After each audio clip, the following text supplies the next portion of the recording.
This story takes place my first year of college. I was accepted into one of the best schools in my state and was lucky enough to get a great dorm with people I knew. A few weeks before classes started, I was introduced to this guy named Tom by my roommate. To be frank, he was exactly my type. Tall, blonde, dark brown eyes, everything I wanted in a guy. He was apparently not even very popular, which I also liked since I would likely not have to worry about cheating. But he supposedly did come from a pretty wealthy family, which I felt was a plus. Anyways, we went on a couple of dates, and before any time we were dating. As you can probably imagine, the start of the relationship was great. He was a gentleman, he was kind, and just everything you can want in a guy, but as time moved on, the obvious red flags were on display all the time. At first, it was small things like me not calling him before going to bed, which was something we tried to do every night. I could kind of understand this to some degree and just felt like he was being protective. Then it got to bigger things like me just being late and him flipping out. And I'm not talking about me being 30 minutes late or anything of that nature. I would completely understand him being upset over that. If we agreed to meet at lunch at 12 and I showed up even a minute later, he would be upset.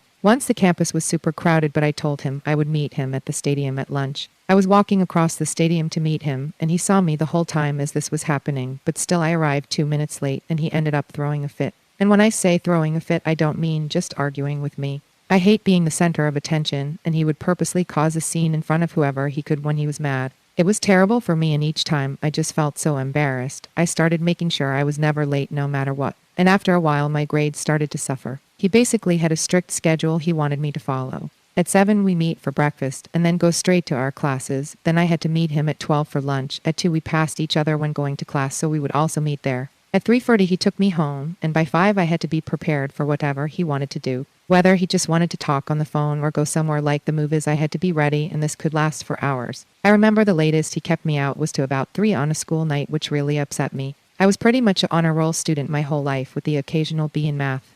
And out of nowhere, I had 2 C's and more B's than ever. I was planning on joining the honor society, and at this rate, I knew it wouldn't happen. I knew I needed to break up with him, but it was honestly super hard for me. And to be honest, I let him get away with so much simply due to him being my type. This happened for months until one day he took things way too far. I was in class, and it was almost lunchtime. The teacher was in the middle of an important lecture that he really needed to get through. He made us stay in class past 12 and said he would give us more time at lunch. Honestly, when I heard this, I was terrified. It had been forever since I had been late, and I just knew he would go crazy. Since we were still in class learning, I couldn't get my phone out and let him know anything. The whole time I was just freaking out and watching the time, knowing that the next time we met he would absolutely humiliate me. Sadly, that time came a lot sooner than expected. It was about 12:13 when we heard a knock at the door. "Come in," my teacher said. And of course it was him. He looked absolutely furious as he scanned the class until he found me. He pointed right at me and pretty much screamed, "Get over here right now." All eyes were on me and I was petrified. Immediately, my teacher walked over to him and told him to lower his tone and that I couldn't leave right now. I was in the middle of class. He started arguing back to him and saying I could leave whenever I wanted and that I was leaving now and so on.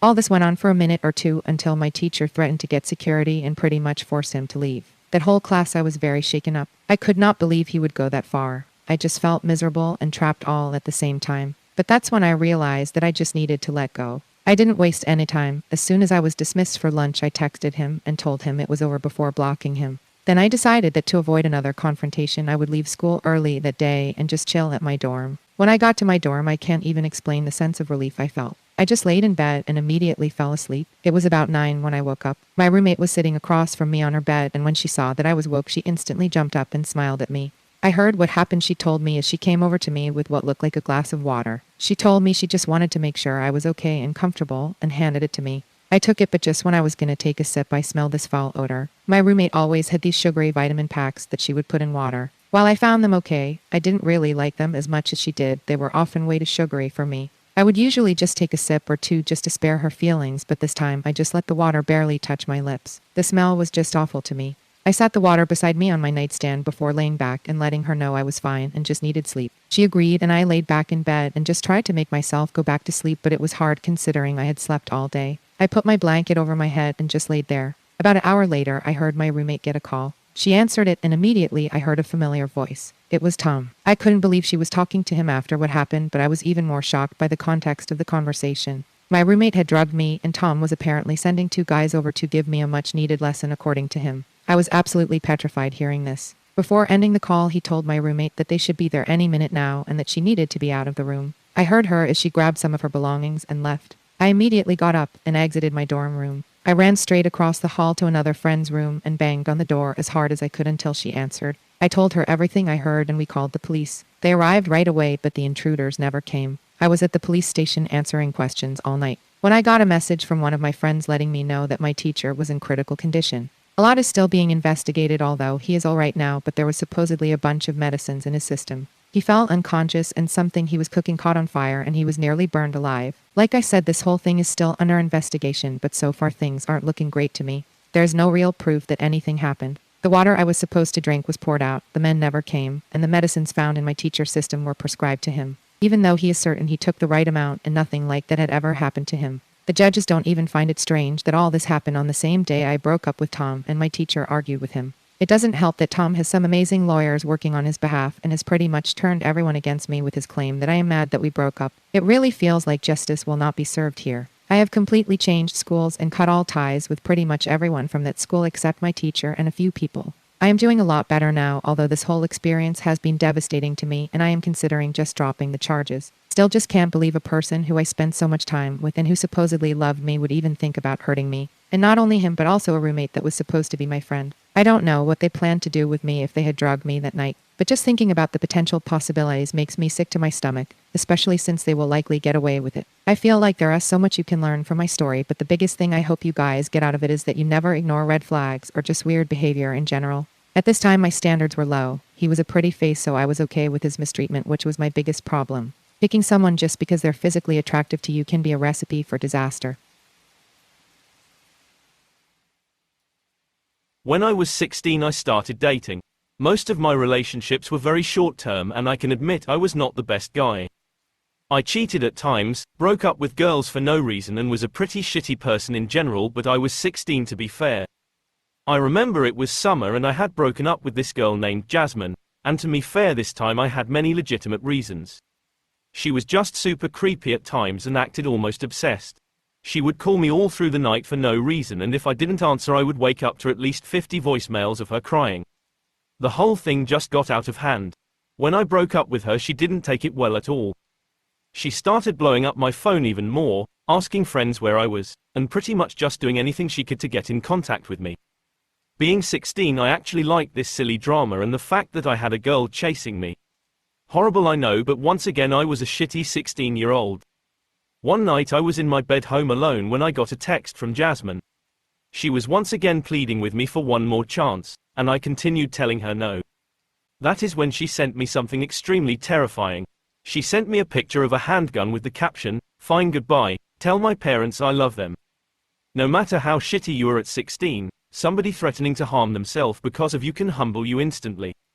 I immediately started texting her and telling her not to do it, but I got no answer. A sense of immediate guilt fell upon me and I knew that I needed to do something. I ran out of the house and rode my bike all the way to her house. I knew she was home alone a lot, so I had to help her. I ran to the front door and pounded on it, but nobody answered.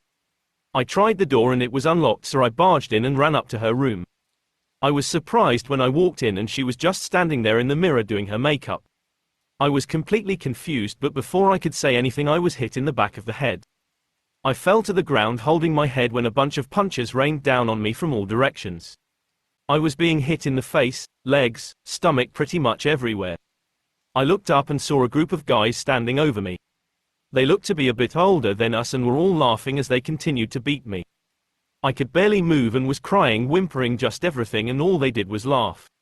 I didn't really process it all until I heard Jasmine laughing as well. That is when I kind of got the fact that she had set me up to get jumped. The whole beating lasted at least 10 minutes and it was one of the most excruciating things I've ever experienced. They punched me, hit me with items and even stomped on me, and the whole time I could do nothing. I kept asking myself, why didn't you just call the police? Why did you even believe her? Why did you put yourself in this situation? Just anything that I could think of. When they finally were done, they sent me out with nothing but my underwear on. They even took my bike and I just stumbled home. I will be honest, I got home and cried myself to sleep that night. I just did not know what else to do. I was blaming myself for it all. I felt like if I was not such a bad person it wouldn't have ever happened. I feel stupid for it now, but I never told anyone what happened. I told my parents I got into a fight but never mentioned I was jumped or anything, which I have always regretted. I get that I was a bad person and I will admit that anytime, but me not being a great guy is no excuse for me to be lied to and jumped. I always felt like if I told somebody they would make me feel like I deserved it for the way I treated her and other girls. But I realize now that there is never an excuse to get physical or lie about suicide. This whole experience truly messed me up. There was a point that I didn't even feel comfortable standing up to women I dated because I felt like this could happen again and this time things would be much worse. Thankfully it never has, and I am engaged to a beautiful woman now. I guess the point I want you guys to get from this story is that there is rarely a reason to justify physical harm. I feel like we guys especially try to justify it so that we can hide it from the world because we fear being looked at like we are weak. But you can trust me when I tell you it is not worth it and hiding it does nothing. I'm not saying this to justify bad behavior, but at the end of the day you should learn from your mistakes on your own terms and at your own pace. No one ever has the right to beat or hurt you to teach you a lesson.